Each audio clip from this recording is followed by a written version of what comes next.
Assalamualaikum warahmatullahi wabarakatuh.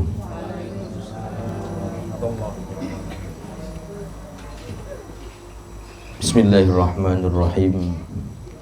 Innal hamdalillahi nahmaduhu wa nasta'inuhu wa nastaghfiruh wa na'udzu billahi min syururi anfusina wa min sayyiati a'malina may yahdihillahu fala mudilla lahu wa may yudlilhu fala hadiya lahu. Asyhadu an la ilaha illallah wahdahu la syarika lah wa asyhadu anna sayyidana Muhammadan abduhu wa rasuluh. Allahumma salli ala sayyidina Muhammad wa ala alihi wa ashabihi wa man tabi'ahum bi ihsanin ila yaumiddin. Rabbi shrah li sadri wa yassir li amri wahlul 'uqdatam min lisani yafqahu qawli. Amma ba'd. Ma'asyiral hadirin wal hadirat, para bapak, para ibu, hadirin hadirat yang dimuliakan Allah Subhanahu wa taala. Bersyukur kepada Allah Subhanahu wa taala dengan ungkapan kalimat syukur alhamdulillahirabbil alamin. Pada kesempatan pagi ini kita bisa berkumpul dalam rangka mempelajari ilmu Allah Subhanahu wa taala. Insyaallah yang akan kita bahas pada kesempatan pagi ini adalah salat sesuai dengan riwayat hadis, atau salat sebagaimana salatnya Rasulullah sallallahu alaihi wasallam. Dan sebelum kita mulai, mari kita doa awal majelis sebagaimana doa yang kami pelajari atau yang kami biasa baca di depan guru-guru kami. Kula maca jenengan menirukan, ngoten nggih? Karsane tambah berkah. Bismillahirrahmanirrahim.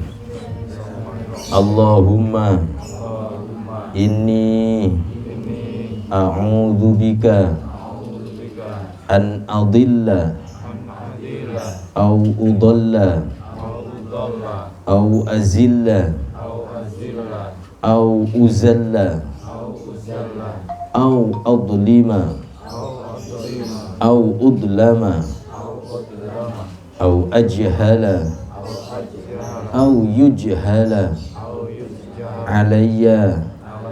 Rabbi zidni ilman wa wassi'li fi rizqi wa barik li fima razaqtani waj'alni mahbuban fi qulubi ibadik wa azizan fi uyunihim waj'alni wajihan fid dunya wal akhirah wa minal muqarrabin ya katsiran nawal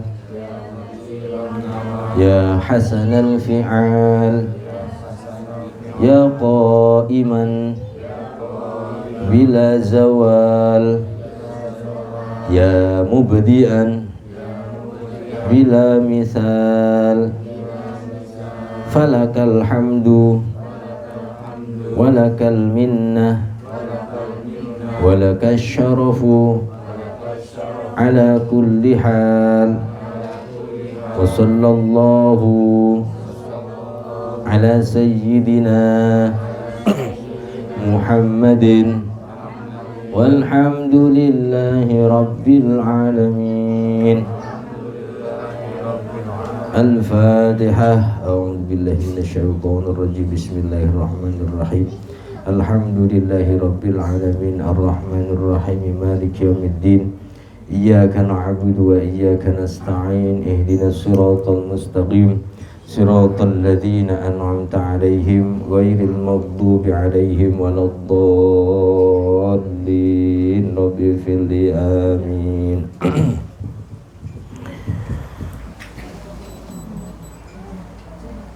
Kita akan membahas sholat sesuai riwayat hadis. Ini berawal dari dawuhnya Kanjeng Nabi Muhammad sallallahu alaihi wasallam, "Shallu kama ra'aitumuni usolli." Salatlah kalian sebagaimana kalian melihat aku salat. Itulah disampaikan oleh Rasulullah sallallahu alaihi wasallam. Lalu bagaimana mungkin jarak kita dengan Rasulullah itu 1444 tahun ya, lebih ya Mas, 1440 sekian tahun. Bagaimana kita melihat sholatnya Rasulullah sallallahu alaihi wasallam. Oleh karena itu kita harus punya guru yang sanadnya atau mata rantai keilmuannya itu sambung sampai kepada Rasulullah sallallahu alaihi wasallam, khususnya bab sholat. Dan alhamdulillah saya punya guru bernama Kiai Haji Muhammad Ihya Ulumuddin. Ini beliau berguru kepada As-Sayyid Muhammad bin Alawi Al-Malik Al-Hasani, seorang ulama ahli sunnah wal jamaah di kota Mekah, asli keturunan Mekah. Tidak hanya keilmuannya yang sambung pada Rasulullah, tapi nasabnya pun sambung kepada Rasulullah sallallahu alaihi wasallam. Dan guru kami Kiai Haji Muhammad Ihya Ulumuddin ini meneliti hadis tentang sholat ini selama 4 tahun di Mekah. Kemudian dibukukan. Nama kitabnya, bukunya bernama Kaifa Tusolli, yang artinya bagaimana Anda sholat. Nah, begitu. Dan beliau ini langsung berguru kepada ahlinya, ahli hadis, ahli tafsir, Sayyid Muhammad bin Alawi Al-Malik Al-Hasani. Abu Yazid Maliki, kalau kita lihat biografi beliau sudah tidak diragukan lagi. Beliau banyak berguru pada ulama-ulama di penjuru dunia. Mulai dari abahnya sendiri Sayyid Alawi, berguru lagi pada Sayyid Abbas. Nanti mata rantai keilmuannya sambung kepada Rasulullah sallallahu alaihi wasallam. Karena memang untuk mempelajari ilmu agama ini kita tidak boleh asal ngambil, asal nyomot kemudian kita amalkan. Imam Ibnu Mubarak mengatakan as-sanad minad din. Sanad itu bagian daripada agama. Mata rantai keilmuan itu bagian daripada agama. Dengan buka laptop atau buka HP, googling, langsung kita amalkan, wah bahaya sekali. Karena urusan mengamalkan ilmu agama itu harus punya guru yang bersanad, artinya sambung sampai Rasulullah sallallahu alaihi wasallam. Dan untuk hal ini kita mempelajari ilmu sholat. Alhamdulillah kita mempelajari kitab namanya Kaifa Tusolli, yang insya Allah sanadnya sudah tidak diragukan lagi, sambung sampai pada Rasulullah sallallahu alaihi wasallam. Imam Ibnu Mubarak mengatakan as-sanad minad din. Sanad itu bagian daripada agama. Artinya sholat kita seperti apa, kita berguru pada siapa tentang hal sholat ini. Nah, ini menentukan sekali, kualitasnya. Samakah sholat kita dengan sholat Rasulullah sallallahu alaihi wasallam, mulai dari bacaan sampai gerakan. Kemudian untuk mengetahui atau faidah daripada mempelajari kitab Kaifa Tusolli ini, akan beberapa faidah yang akan kita dapatkan. Pertama adalah kita bisa mengamalkan sunnah, karena Rasulullah dawuh, man akala thayyiban wa amila fi sya'ni wa aminan nas bawa ikahu dakhal jannah. Kata Kanjeng Nabi Muhammad sallallahu alaihi wasallam, 3 hal dilakukan oleh seorang mukmin maka dipastikan masuk surga tanpa melalui proses siksa. Apa itu? Man akala thayyiban, siapa yang makannya itu dari hal yang baik, artinya yang dimakan itu halal, terus berasal dari sumber yang halal, makannya halal, mendapatkannya juga dengan cara yang halal. Satu syarat untuk masuk surga tanpa melalui proses siksa. Wa amila fi sunnah, terus amal ibadahnya sesuai dengan sunnah, sesuai dengan apa yang diajarkan oleh Rasulullah Shallallahu Alaihi Wasallam. Jadi orang sakarepe dhewe, terutama bab sholat. Jadi tidak nggawe karepe dhewe, standarte niku nggih Kanjeng Nabi Muhammad Shallallahu Alaihi Wasallam. Terus bagaimana kita bisa menjadikan standarnya Rasulullah itu? Ya kita harus punya guru yang sambung sanadnya kepada Rasulullah Shallallahu Alaihi Wasallam. Mulai bacaannya sampai gerakannya itu ya apa sing padha kali Kanjeng Nabi. Wa aminnas bawa ikohu. Terus yang ketiga, syarat daripada masuk surga tanpa melalui proses siksa neraka adalah manusia yang ada di sekelilingnya, yang ada di sekitarnya, maksud tetangga, saudara-saudara itu selamat dari tonggone. Selamat dari keburukannya. Nah, jadi manusia yang ada di sekitarnya selamat dari keburukannya. Artinya dia menjaga ojo sampai nglarakno atine tonggo, ojo sampai berbuat dolim kepada siapa saja yang bertemu dengan dia. Jadi 3 hal ini bila diopeni tenanan, terus dilakoni tenanan, jaminannya terus Kanjeng Nabi dakhul jannah. Maksud dakhul jannah di sini adalah masuk surga tanpa melalui proses siksa. Artinya apa? Ya jadi yadkhulunal jannah bighairi hisab, mlebu swarga tanpa dipun hisab kalian Allah Subhanahu wa taala. Napa wau? Nomor 1 tadi apa? Makannya dari hasil yang thayyib. Nah, thayyib nggih tadi halal, baik. Kemudian amal ibadahnya sesuai sunnah. Bagaimana kalau ingin sesuai ngaji? Alhamdulillah seperti inilah kita dalam proses ibadah sing bisa mengamalkan sunnah itu ngaji seperti ini.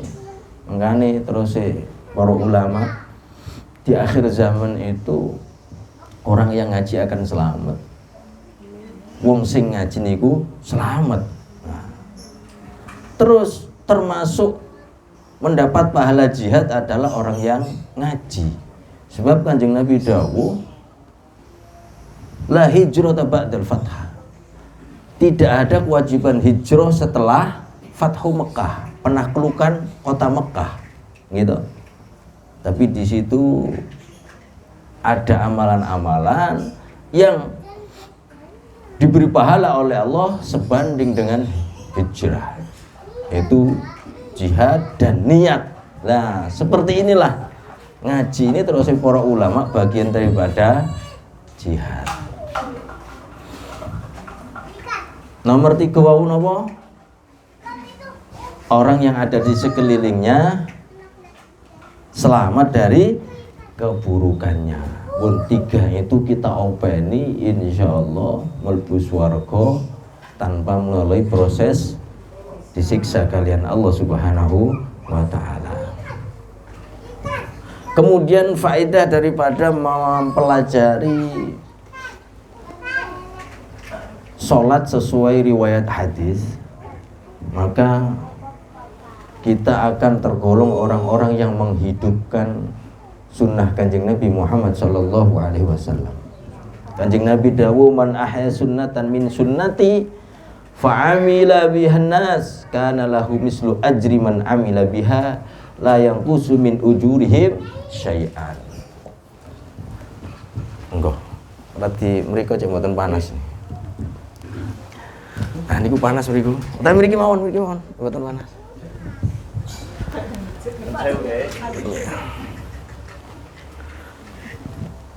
Terus Kanjeng Nabi, barang siapa yang menghidupkan satu sunnah kemudian diikuti oleh manusia yang lain, maka dia mendapatkan pahala dari setiap orang mengikutinya. Misalnya nggih, Pak Arif menghidupkan satu sunnah, artinya seperti ini kan menghidupkan satu sunnah. Nopo ajak-ajak wong ngaji. Mana perintah Kanjeng Nabi thalabul ilmi fardhatun ala muslimin wa muslimatin. Mas Pak Arif ngajak Pak sinten iki? Pak Dwi. Ayo melok ngaji. Ngaji bab salat. Wah ayo. Pak Dwi ikut karena diajak Pak Arif. Pak Arif wis oleh ganjaran dhewe, juga dapat pahalanya Pak Dwi tanpa mengurangi pahalanya Pak Dwi sedikit pun. Pak oleh ganjaran, Pak Arif double. Ten mriki kira-kira kabeh niki. Sinten paling kathah pahalane niki? Mboten nih Sahibul Bait lah. Sahibul Bait asal pahala kula re. Nggih to. Aku oleh pahala akeh ngene. Lah Sahibul Bait oleh pahalaku. Masya Allah, luar biasa gitu. Tapi nggih pantes karena sing paling sibuk Sahibul Bait. Tapi itu akan didapatkan, dipanen nanti di sisi Allah dengan satu catatan, kholisun liwajhillah, mung ikhlas krana Gusti Allah. Muga-muga nggih kempal kita ngaji kita teng mriki estu ikhlas krana Gusti Allah. Kersane enggak ada celengan sing bijing kita panen wonten ngarsanipun Allah Subhanahu wa taala. Sebab tanpa adanya ikhlas semua itu akan sia-sia. Ngoten paling nggih oleh kacang niki gitu. Oleh ngombe niki. Ngoten mawon gitu, oleh guyon gitu. Tapi lek ikhlas oleh kabeh masyaallah. Dan lajeng setelah kita mempelajari sholat sesuai riwayat hadis, kita akan menjadi orang yang pandai menghormati perilaku ibadah orang lain. Oke. Terus ulama dari kalangan tabi'in yaitu Yahya bin Sa'id Al-Ansari, ahlul ilmi, ahlut tausiyah. Wa ma barihal muftuna yakhtilifun fayuhalilu hada fayuharrimu hada fala ya'ibu hada ala hada wa hada ala hada. Ahli ilmu itu ahli perluasan, yang mana para mufti ini ulama, ahli fikih, ahli ini sepanjang zaman itu pasti ada perbedaan pendapat, pasti itu. Dan alhamdulillah terus para ulama, perbedaan pendapat di antara kaum muslimin itu adalah rahmat. Nonton. Perbedaan pendapat di kalangan muslimin itu adalah rahmat. Dan mufti itu selalu berbeda sepanjang zaman. Ada yang menghalalkan ini, ada yang mengharamkan. Panjenengan semerpiting wis teket biyen wis sakniki jenenge santri ana sing ngalalno ana sing haram. Dalile padha ana iki monggo sing ngalalno monggo ditedhok mboten masalah, sing duwe dalil. Sing haram nggih monggo, ngoten gitu. Dan itu terus begitu. Seperti halnya dengan sholat nanti, takbiri ono sing ngene, ono sing ngene, ono sing seperti itu. Kita akan mempunyai pandangan yang luas setelah mempelajari sholat sesuai riwayat hadis. Dari ini, oh iku Muhammadiyah, oh iku NU, ngoten gitu.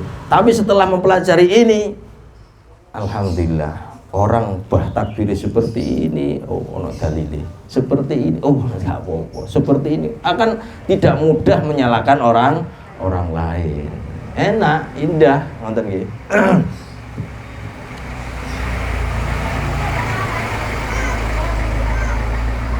Karena semakin orang itu luas ilmunya, maka tidak mudah menyalahkan orang lain. Koyok tong niku lek enten isine bek ditapula pek gak muni.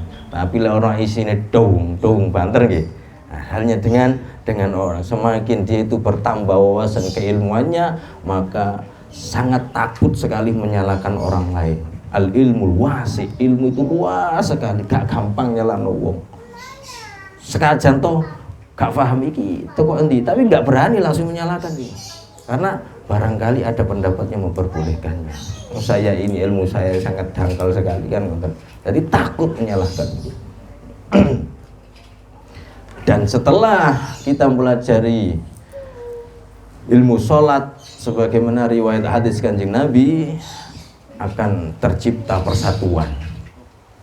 Nggih, ora gampang nyalahno wong sehingga kabeh wong niku ora gelem disalahno. Leres to nggih. Senajan to salah, tapi lek sampean salahno tetep emoh nggih, tetep belo. Iku wis sunatullah niku Bu. Itu fitrah yang Allah titahkan kepada manusia. Sopo ae wonge ngoten lek salahno, alah aja ado-ado bojo lanang bojo wedok lah. Sing paling gelek sing lanang nyalon wedok mbek. Pemane nyalon medidi-medidi dibales mengkerik. Pemane si wedok medidi ngene lho. Wah. Gitu. Lah saling pandangi lah apa iki. Nggih. Iso ngomong ini biar nggih ngrasakno.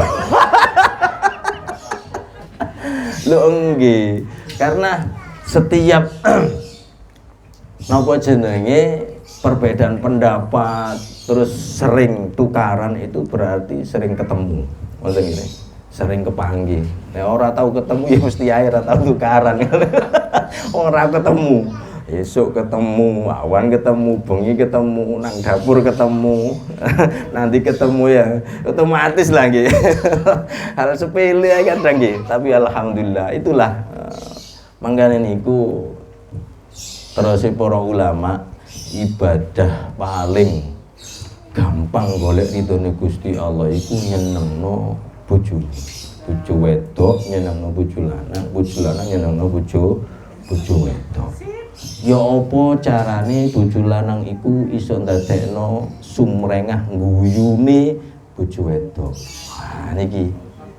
Bojo wedok nggih ngoten, ya apa sekirane bojo lanang iso wis guyu. Wah niki masyaallah. Luar biasa nggih. Ojo terus didadekno mengker napa merengut.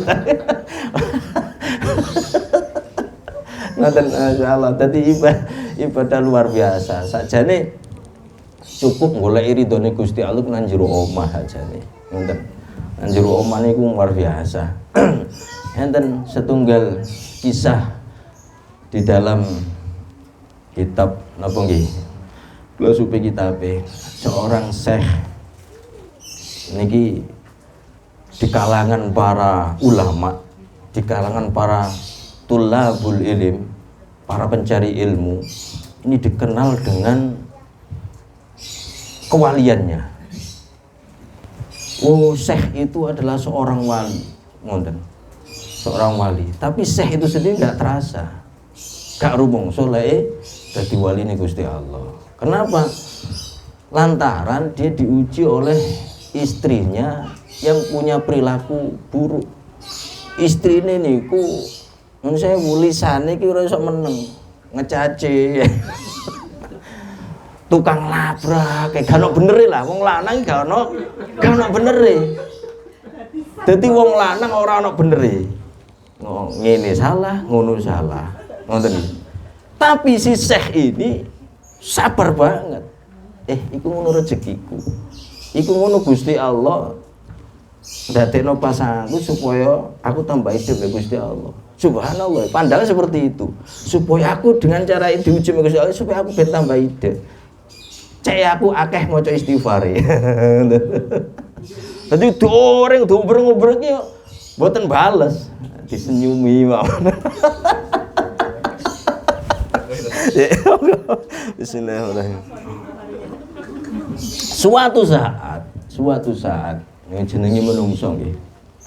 Suatu saat niku rada jenuh nang jero omah. Akhire pamit nang bojone. Istriku, aku mau khalwat di suatu tempat. Budal-budalo, sing penting mulih nggo dhuwit. Saya ngoten ya. Budal tok mulih gak nggo dhuwit padha ae. Seperti itulah istilahnya ngoten. Cara bahasa saniki ngoten. Akhirnya budal suatu tempat. Ini kisah nyata dan ma'ruf. Dan artinya itu masyhur kisah ini. Akhirnya di suatu tempat, di suatu gua. Di dalam itu ternyata sudah ada 3 orang yang khalwat. Khalwat itu menyepi, kayak Rasulullah gua Hira ngoten lho. Nah, menyepi, tahannus ngoten. Akhirnya masuklah beliau bergabung berempat dengan beliau. Pamit izin, oh nggih monggo.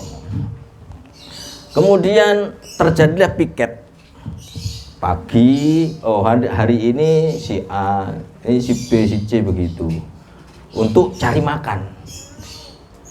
Hari sekarang giliran si A keluar sebentar masuk di gua itu sudah bawa makanan yang hangat, terus nikmat sekali, ayam panggang guys disuguhno enak. Besoknya begitu, keluar sebentar, makanan luar biasa. Ketiga juga begitu. Giliran Syekh ini, dia keluar, gak tanya, terus sampai luar lah, yo, wong wing golek nang ndi panganan. Di warung yo gak ono, kita alas kok nang gunung, gua balik mlebu. Kang, kemarin sampean itu dapat makan dari mana? Oh iya, sampai nak pendatang baru belum tak kasih tahu. Iya, begini, kami ini punya guru dan diperintahkan oleh guru-guru kami. Kamu kalau cari makan bertawasullah kepada Syekh. Saya lupa namanya nih, Masya Allah. Syekh ini dia itu diangkat jadi wali Allah oleh Allah karena kesabarnya menghadapi istrinya. Dia sadar, saya siapa? Katakan siapa ya? Loh, itulah saya. Terus dari mana asal desa sih? Loh, kok bener? Ngomong. Akhirnya mikir, berarti aku nang kene mbek nang omah iku ya utama nang omah lah. Aku tak mulai wis tak ngedepi istriku ae. Jadi ujiannya itu, oh berarti nilainya bagi Allah itu lebih tinggi nilainya di rumah daripada di gua sing wiritan ngoten nggih. Tenang mawon Bapak-bapak nggih. Pahalane luwih kathah ngedepi ibu-ibu. Ngoten insyaallah. Ya, Pak. Terus suatu saat juga ditanya oleh sahabatnya. Sahabat juga seorang ulama. Ya, Syekh, kenapa tidak kamu talak saja istri Anda ini? Dia sudah sudah kurang ajar sama Anda, dia suul akhlaknya kurang bagus. Dah. Loh kenapa? Dia ini adalah rezeki Allah yang Allah berikan kepada saya.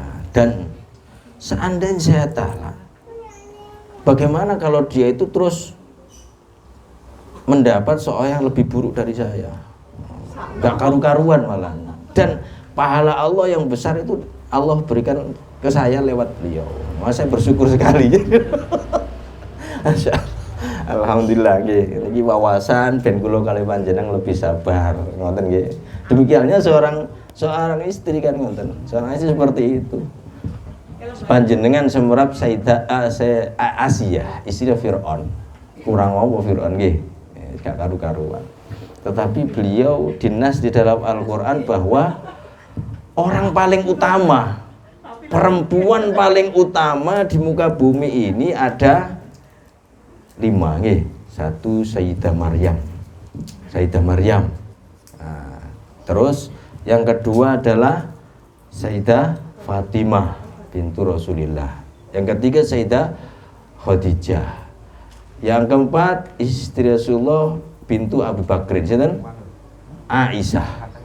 Sing nomor gangsal Asia. Nah, Asia itu istrinya Fir'aun. Nanti ngadepi Fir'aun begitu sabarnya. Nah, tapi keimanannya dipendam. Pun lanjut ke materi yang tadi. Kemudian setelah kita mempelajari sholat sesuai riwayat hadis, maka kita akan bisa ihsan fil ibadah. Apa ihsan fil ibadah itu? Memperindah ibadah. Jadi dikatakan ihsan itu sebaik-baik ibadah. Ngelakoni sholat saapi-apike sholat. Kenapa kok saapi-apike sholat? Ya sebab berusaha madakno sholate kita kalian sholate Kanjeng Nabi. Mulai bacaan sampai gerakan. Nah, jadi ya apa bacaan ini ku padha ambek bacaan Kanjeng Nabi. Ya apa gerakan iku gerakan salate padha ambek gerakan Kanjeng.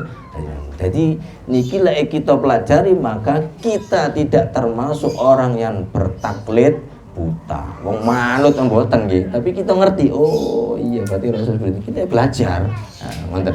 Mboten wong sing anutan mawon. Anut kancane ngono-ngono. Gak tahu ngaji soalnya kan ngoten.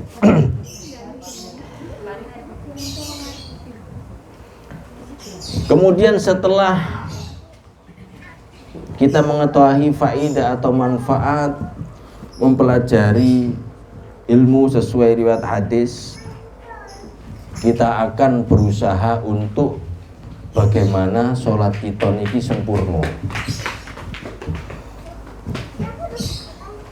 Ada 4 perkara yang menjadikan sholat kita itu sempurna. Karena memang perintah Allah Subhanahu wa taala adalah hafidhu 'alas sholawati was sholatil wusta wa qumu lillahi qanitin. Hafidhu 'alas sholawati. Niku lek dimaknani Jawa ngreksa sira kabeh ing pira-pira salat. Maksudnya salat 5 waktu. Maksudnya ngerakson menjaga ini seperti apa? Kerjakan dengan sebaik-baiknya, kerjakan dengan profesional. Sholat 5 waktu ini.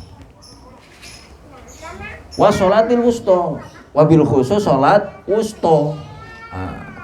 Apa itu sholat wusta?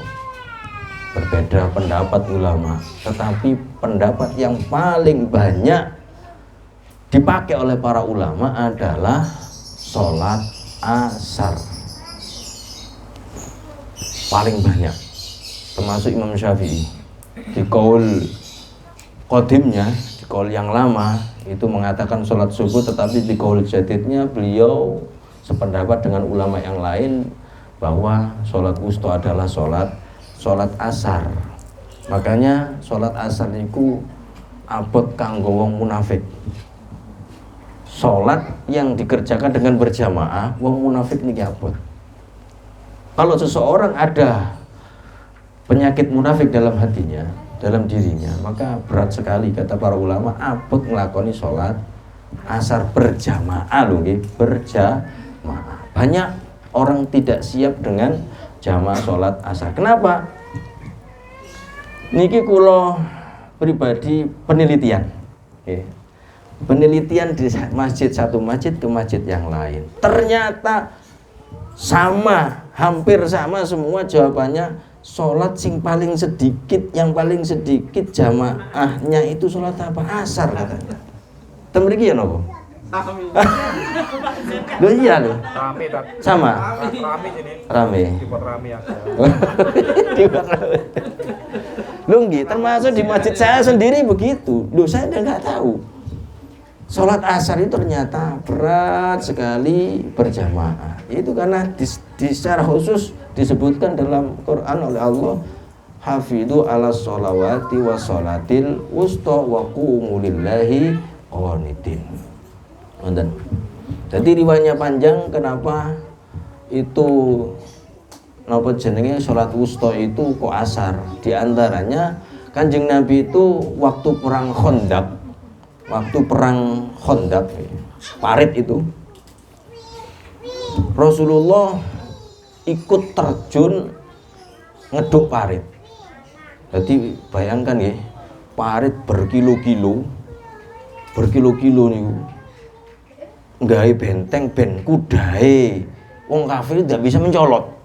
Ya otomatis dawa nggih, paling enggak 10 meter lah. Kuda cek mboten saged mencolot. Nah ini Rasulullah terjun sendiri.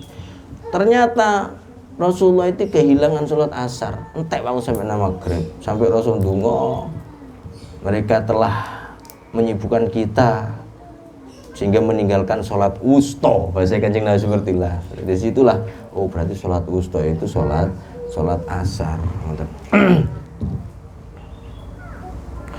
Kemudian kesempurnaan sholat selain mengerjakan dengan secara profesional dan khusyuk, itu kita disuruh bermudawamah. Napa mudawamah niku? Terus menerus lha ping akeh nggih. Dadi cara salat duha ngoten nggih, tidak sekarang tok. Dadi besok nggih salat duha, lusa terus menerus. Nah, itulah kesempurnaan salat. Karena Allah akan membalas pahala suatu amal itu dengan amal yang semisal. Panjenengan nggih, kok salat duha sakniki wau diterima mbek Gusti Allah, maka di antara pahala yang Allah berikan adalah diberi pahala semisal besok dipermudah salat duha. Jenengan salat tahajud tadi malam, kok salat tahajud jenengan niku diterima, tanda-tandane niku jenengan dipermudah salat tahajud besoknya. Nah lek wis salat tahajud wingi terus mari ngono sak wulan blas lho. Pertanyaan niku berarti. Wonten. Nggih. Jadi pahala yang Allah berikan itu, Allah akan memberikan pahala suatu amal dengan pahala yang semisal. Jadi saged mudawamah, kok continue, kok istiqomah, berarti ibadah kemarin-kemarin itu ditentrami kalian Allah Subhanahu wa taala. Nah niki kena kita titeni niki. Ayo ngerogo jitoke dhewe. Lah wong ibadahku sing istiqomah turu tok. Turu kok iso istiqomah.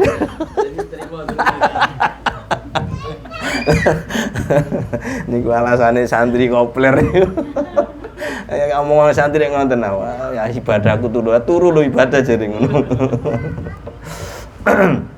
Jadi mudawamah nggih. Enten dawuhne Allah Subhanahu wa taala wonten Al-Qur'an niku innal insana khuliqa halu'a. Idza massahu syarru jazua wa idza massahul khairu manu'a illal musallina alladziina hum ala salatihim daimun. Jadi menungso niku dipun ciptakna mbek Gusti Allah, memang kudrate nggih sunnatullah halu'a. Halu'a niku napa? Berkeluh kesah. Terus medit. Ini karakter memang yang Allah titahkan, yang Allah berikan kepada makhluknya Gusti Allah sing jenenge menungso. Ketika dia punya kenikmatan, gegem. Ketika dia diberi kesusahan, neluwong saya nemen kabeh dikandakno nang tanggane, diwadulno. Sambat iki gak nurutno wong. Nggih. Nah, ini memang manusia seperti itu, tapi enten pengecualian di sini. Illal musallin alladziina hum ala salatihim daimun. Kecuali orang-orang yang mengerjakan salat mereka itu dengan daim, dengan terus menerus, istiqomah, rutinitas, jamaah ya terus menerus. Masya Allah. Salat tahajud nggih rutin, jenengan nggih rutin? Masya Allah, luar biasa rutin. Duha nggih rutin. Nah, inilah orang yang dikecualikan oleh Allah, yang mana ketika diberi apa jenenge susah dek ora gelem crita ora menungso, sambati menang Gusti Allah, hasbunallah wa ni'mal wakil. Dadi kene ana susah niku moh aku mau cerita menungso tak ceritani kok paling yo balik sambat. Tak sambati balik sambat. Aku atuh-atuh teko omah nang sampean iki sambat, tak sampean kok yo malah tak balik sambat yang aku. Padha ae, peduli. Kok keting aku. Nggih, ya. Jadi wong-wong sing salate daimun. Nah, ya kenapa kok daimun? Bisa daimun kenapa? Kembali yang tadi. Berarti salate ketrimo. Lha wis salat ketrimo berarti yo ambek Gusti Allah atine, pikirane, ya awake niki pun isine rahmate Gusti Allah sehingga lebih gampang, lebih siap dengan ujian Allah yang Allah berikan. Wong sing salat dalune niku istiqomah. Nggih. Niki terus para ulama lebih siap menghadapi hidup di siang harinya. Artinya napa?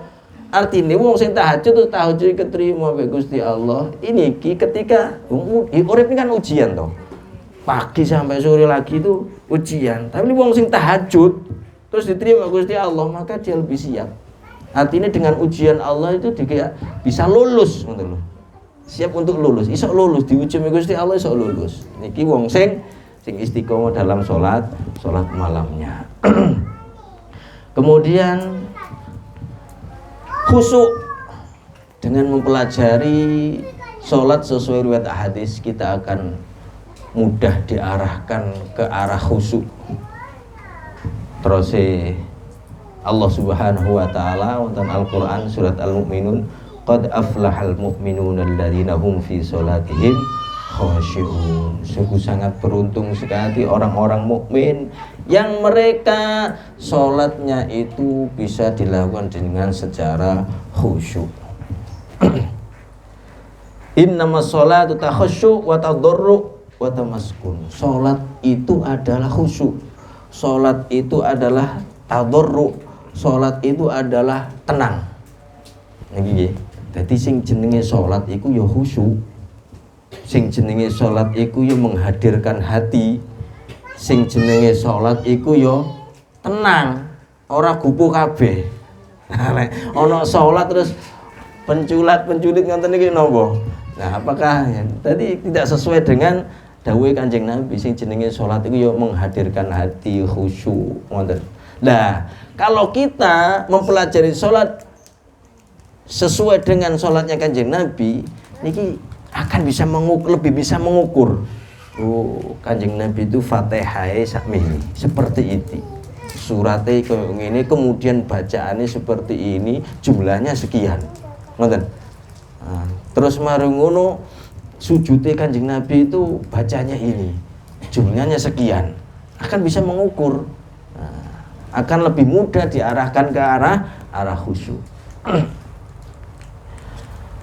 Allah Subhanahu wa taala dawuh wasta'in bis-sabri was-shalah wa innaha lakabiratun illa 'alal khashi'in alladzina yadhunnuna annahum mulaqu rabbihim wa annahum ilaihi raji'un. Jadikanlah sabar dan salat itu sebagai penolong kalian. Sabar dan salat. Dan hal itu sangatlah sulit. Innala kabiratun, itu sulit sekali. Illa 'alal khashi'in, kecuali bagi orang-orang yang khusyuk dalam sholatnya.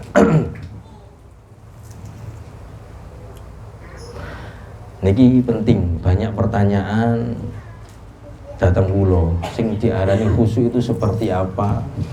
Terus apa khusyuk itu? Niki enten dawuhe Kanjeng Nabi, innar rajul la yansarifu minas sholati wa ma kutiba lahu illa asyru sholatihi tusu'uha sumunuha subu'uha sudusuha rubuha thulusuha nisfuha. Sesungguhnya seseorang itu tidaklah meninggalkan sholatnya kecuali dia ditulis kekhusyuannya itu adalah 1/10, 1/9, 1/8, 1/7, 1/6, maksimal nisfuha, separuh. Wong sing khusyuk sampai totalitas itu ndak ada. Niki Kanjeng Nabi sing dawuh. Jadi seseorang itu ditulis kekhusyukannya oleh Allah setelah selesai sholat itu 1/10, iku suwapi 1/10. Terus 1/9, lumayan, tambah apik maneh 1/8, 1/7, 1/6. Nah ini terus separuh. Ini sing dawuh Kanjeng Nabi. Jadi ya memang seperti itulah. Nggih. Ora ana khusyuk totalitas mboten wonten. Nah, jadi kan kita bisa mengukur. Nah, terus sing diane khusyuk niku ya napa?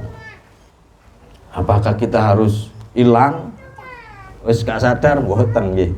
Jadi sudah dikatakan khusyuk itu ketika bacaan kita yang kita baca itu bisa direkam oleh pikiran kita. Itu pun jenenge khusyuk. Artinya lesane maca pikirane orang belarah. Ngoten. Lesane maca terus pikirane belarah noro-rono. Nah niki sing diarani mboten khusyuk. Khusyuk sing luwih hebat malih napa? Lesane maca pikirane iso nerjemahno. Masyaallah. Nggih.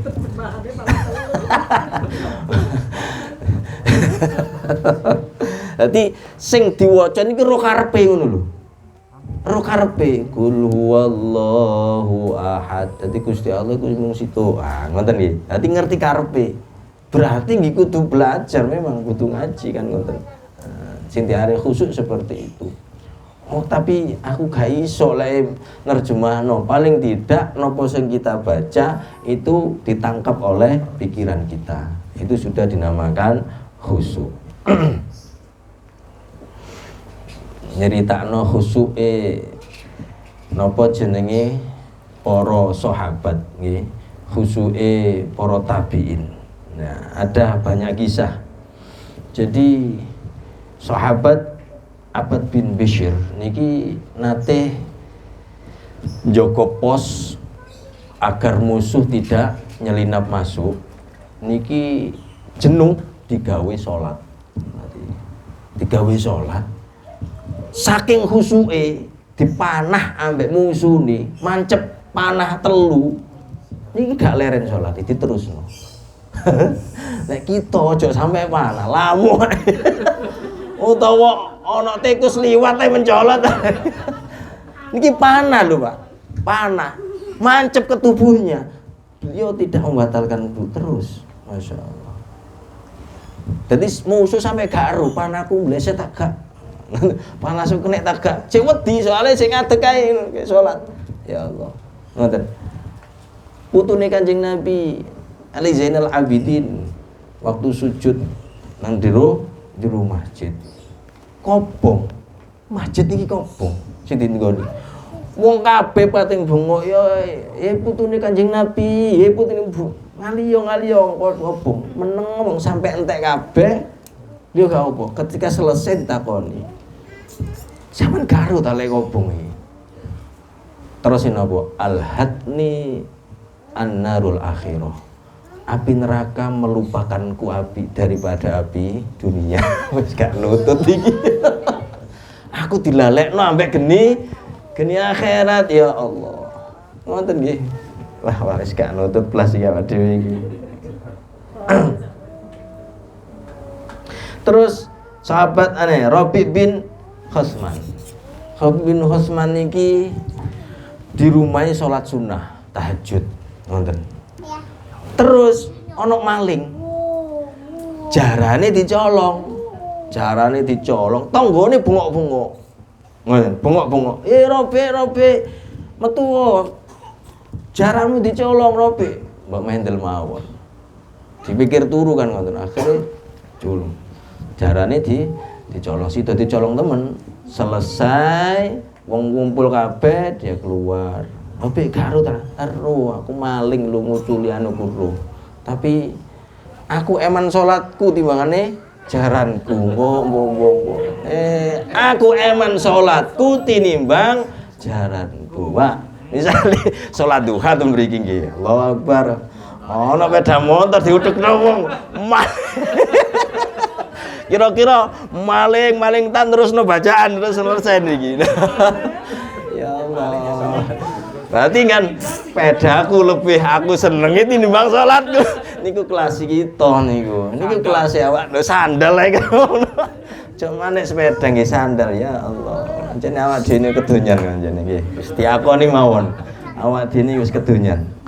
Wis adoh ambek zamane sahabat tabiin. Terus nalika niku kula kalih panjenengan mempelajari sholat riwayat hadis, sholat sesuai sholatnya Kanjeng Nabi Muhammad Sallallahu Alaihi Wasallam, maka kita bisa menyempurnakan sholat kita dengan sesuai dengan perintah Kanjeng Nabi Muhammad Sallallahu Alaihi Wasallam, bahwa sholat itu dikerjakan harus benar-benar ditegakkan. Ya kamu masih menegakkan ini. Terus Gusti Allah ten surat Toha kan ngoten. Innani anallahu la ilaha illa ana fa'buduni wa aqimis sholata li dzikri. Terus Gusti Allah, innani sesungguhnya aku anallah. Yo aku iki Gusti Allah. La ilaha illa ora ana pangeran kang berhak disembah kejaba aku. Terus Gusti Allah, fa'budni moko nyembah sira maring ingsun wa aqimis sholata li dzikri lan sembahan aku li dzikri lan sembahlah aku, tegakkanlah salat untuk mengingatku. Terus salat kita niki termasuk zikir sesempurna-sempurnanya zikir. Jadi kita mengerjakan sholat kepada Allah itu mengingat Allah dengan pengingatan yang tingkat tinggi. Adakah zikir yang melebihi sholat? Boten enten. Kita membaca istighfar itu adalah zikir. Kita membaca la haula wala quwwata zikir, hasbunallah zikir, sholawat zikir. Tetapi samakah dengan zikir kita ketika kita sholat? Ini benten toh. Jadi siji harus suci, gitu. Tempatnya kudu suci. Terus diawali dengan takbir Allahu Akbar. Terus ngikuti apa yang menjadi aturannya Kanjeng Nabi Muhammad Sallallahu Alaihi Wasallam. Orang sakarepe dhewe. Terus zikir sing sak teman-teman zikir nggih menika nglakoni salat, artine zikir yang tidak ada yang membandingi. Jadi salat kita niki lek kanggo wong sing khusyuk, makane tutune Kanjeng Nabi Ali Zainal Abidin niku sampai al-hadni narul akhirah. Api neraka melupakanku daripada api neraka melupakanku dari api dunia ini. Kenapa? Krono wis ngadep nang Gusti Allah. Jadi seperti itu. Sampai salatku lebih aku cinta daripada kudaku. Niku nggih wis ya napa nggih? Rasane wis ngadep Gusti Allah, mau bisa mbek Gusti Allah. Wonten. Insyaallah minggu yang akan datang kita akan dereng praktek sholat, tapi membahas tentang keutamaan sholat, amal-amal, termasuk amal-amal yang paling utama dihisab oleh Allah Subhanahu wa Ta'ala. Terus dengan sholat agar terhindar dari neraka langsung ke surga, itu bisa numpai amal sholat. Amal sholat ini kalau dijaga dengan benar, maka bisa mengantarkan ke surga tanpa melalui proses ke neraka. Terus menjadi pelindung di dalam kubur. Wong sing sholate api, dia tidak akan disiksa oleh Allah Subhanahu wa Ta'ala alam kubur. Uripe bakal sejahtera lek sholate nggih sae. Nah, itu janji. Terus derajat kita wonten ing ngarsanipun Allah, lek salate sae maka derajat kita pun ditinggikan di sisi Allah Subhanahu wa Ta'ala. hidup akan dijadikan sejahtera. Ketika kula kali pancen iso njogo salat. Sing salat sing kaya apa kan ngoten nggih. Nah, salate sing ya sesuai dengan salatnya Kanjeng Nabi Muhammad sallallahu alaihi wasallam. Terus bisa menjadikan tubuh jasad kita menjadi jasad yang sehat. Masya Allah. Wes penelitiannya orang-orang pinter zaman sekarang nggih. Sopo wonge sing iso salate kok salate Rasulullah sewu. Ini yang ngomong dokter. Sampai beliau itu ngarang senam yang terinspirasi kan dari sholat. Gerakan sholat, dari gerakan sholat. Jadi napa jenenge kaki, driji kaki niki bener-bener dihadapkan ke kiblat. Ini ketika rutin dilakukan, dengan waktu tertentu, terus menerus, maka di masa tuanya tidak akan mengalami kebungkuan. Ini sih ngomong dokter dengan penelitiannya. Dan banyak sekali kalau dulu di zaman sahabat, di zaman Kanjeng Nabi ada sahabat tanya kepada Rasulullah, perut kok sering sakit. Rukukmu perbaiki. Kan rukukmu perbaiki. Luar biasa tadi. Jadi hikmah dibalik kita mengikuti sholat sesuai sholatnya Rasulullah diantara adalah agar tubuh kita menjadi sehat. Terus sing paling utama adalah alat bermunajat kepada Allah Subhanahu wa taala. Bagaimana munajat kita ini berstandarkan seperti Rasulullah sallallahu alaihi wasallam. Insyaallah ngoten nggih, insyaallah kita akan bahas 1 bulan lagi nggih. Insyaallah. Ini keranten. Enggak, insyaallah sudah pulang. Minggu ke berapa? 2 minggu dah. Iya. Saya kan cuma 10 hari. Berarti ini kan minggu keempat ya Ustaz? Nggih. Minggu kedua sudah pulang? Minggu kedua belum. Enggak tahu saya. Kalau ketiga nanti keras sama Pak. Iya. Nggih. Minggu kedua nggih. 1 2. Oh sudah. Cuma 10 hari kok. Hitungan kan dari 1 2 sudah sambung. Kita kan jadwalnya minggu kedua sama minggu Nggih. keempat Ustaz. Insyaallah sampun. Iya. Kan butuh waktu 14 hari kan untuk minggu kedua. Ya. Dari sekarang sudah. Insyaallah sudah. Nggih. Karena memang agak singkat pengajian ini karena ini ada napa jenenge pengajian lagi, bukan pengajian nggih.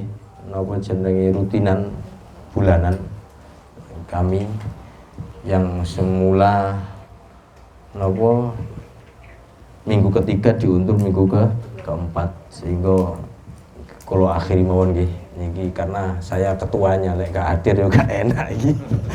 Kula ketua yo gak mboten hadir mboten eco nggih. Satu pertanyaan aja. Nggih, nggih pun kita mungkin ada pertanyaan. Monggo. Ini gimana prakteknya pertemuan keberapa Ustaz? Ketiga. Sholatnya. Ketiga. Kalau yang pertemuan kedua apa? Keutamaan sholat dulu. Masih menyampaikan keutamaan sholat. Oh gitu. Nggih. Berarti minggu ketiga Nggih. mulai praktek sholatnya. Nggih, pertemuan yang ketiga insyaallah. Mungkin nggih monggo ada yang bertanya. Nek mboten kula sing takon.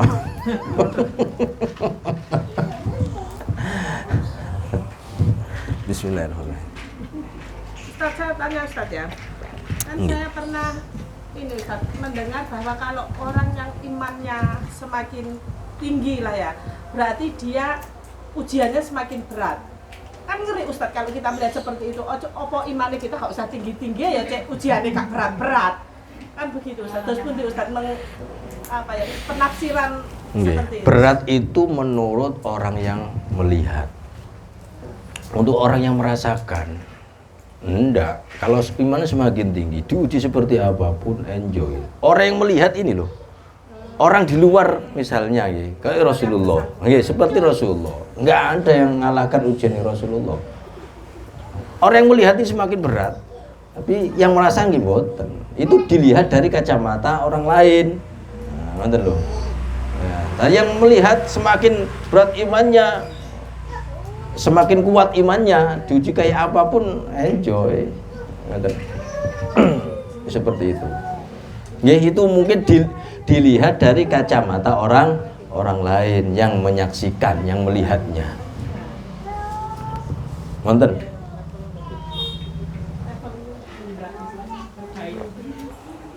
Nggih, poro banyak orang-orang soleh itu merindukan ujian dari Allah Subhanahu wa taala. Iya. Lho nggih, di dalam kitab apa itu nggih? Kitab tasawuf itu.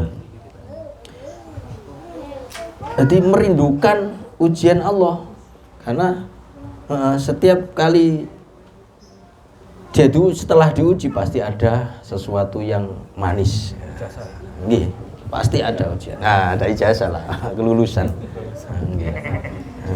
Berarti orang-orang soleh itu selalu merindukan ujian Allah Subhanahu wa taala.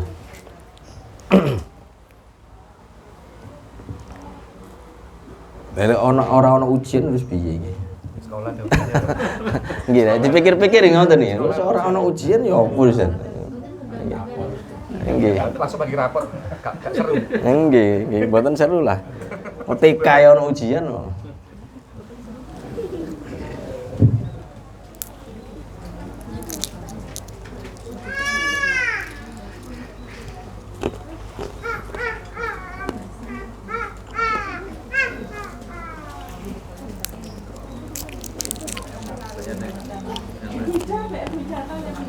Oh nggih, pengumuman mawon. Barangkali ternyata bencana di Cianjur itu parah. Ini parah, teman-teman yang sudah di sana. Ini parah. Sebelumnya saya berencana untuk tidak berangkat. Ya memang tidak diberangkatkan. Alhamdulillah, saya pengalaman mulai di Lombok itu hampir sebulan, di Palu itu 2 bulan ya. Kemudian di Selat Sunda ya. Terus di mana lagi nih? Walhasil belum mboten. Palu. Ah, di ini yang terakhir di anu itu loh. Nggih. Ini di Sulawesi juga kan itu.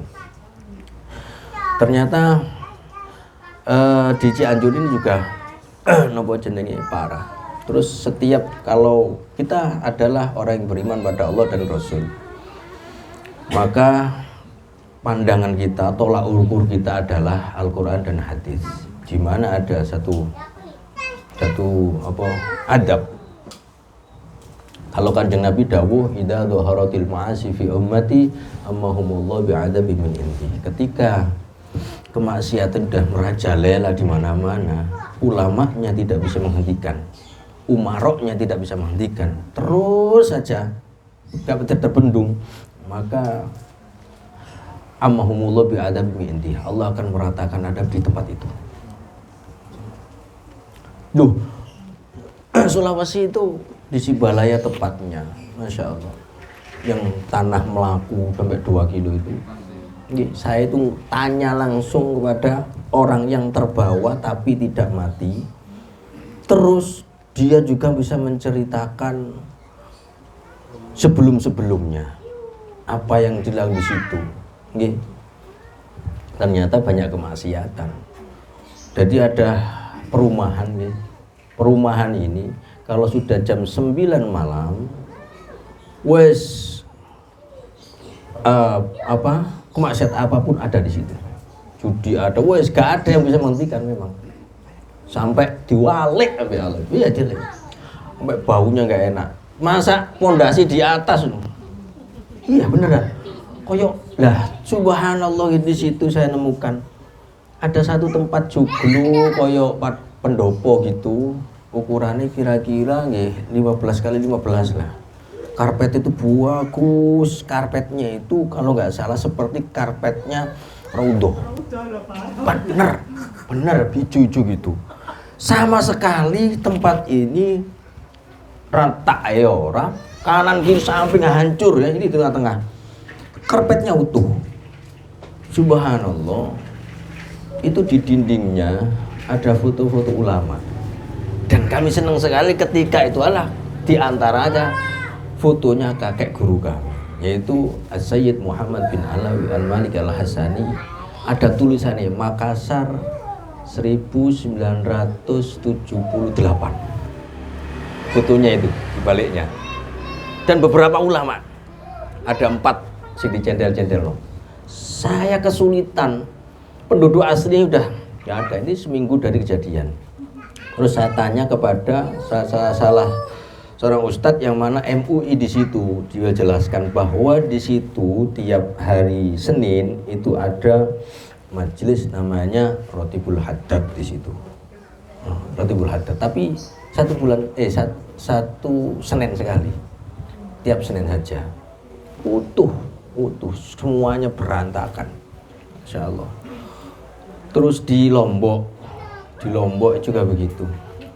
Di Lombok itu ya ada kemaksiatan yang tidak terbendung, ada namanya Pulau Terawangan kalau nggak salah. Gili Terawangan.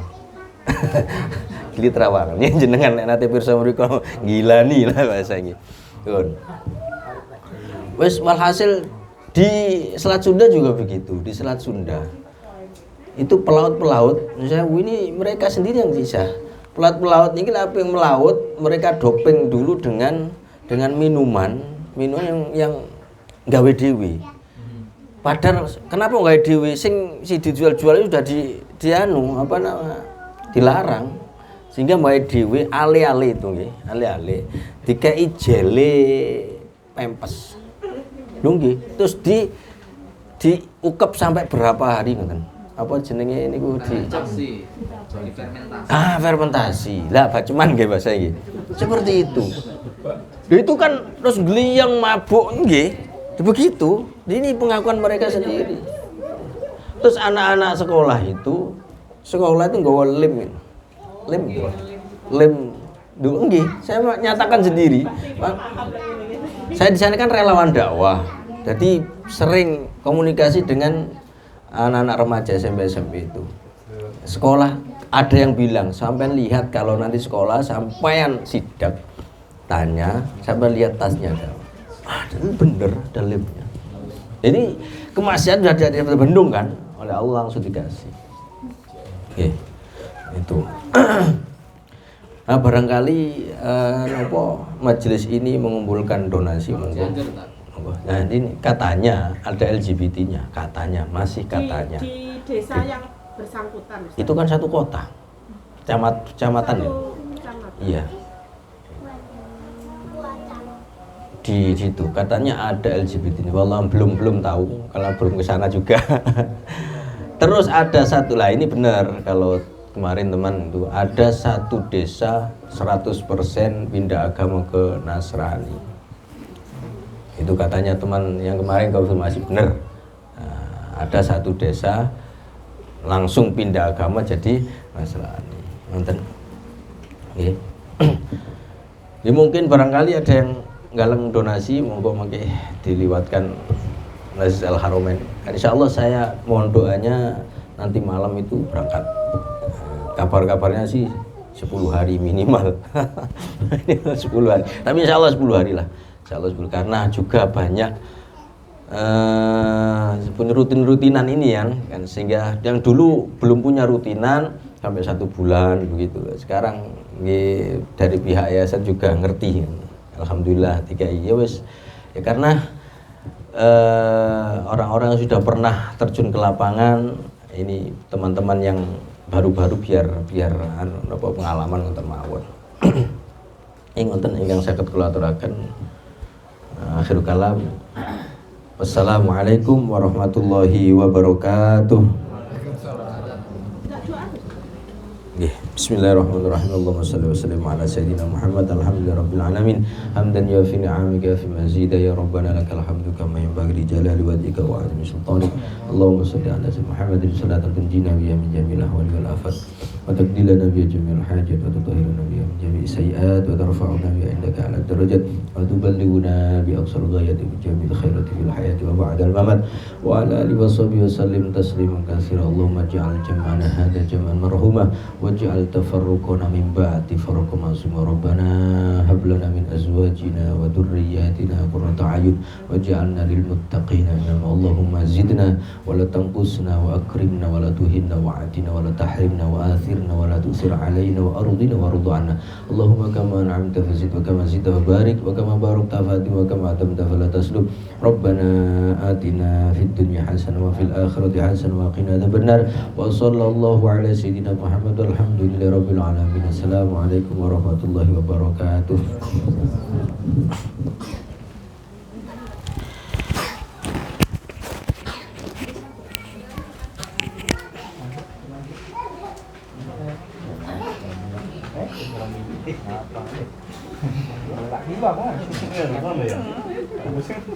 Monggo. Ini juga ini.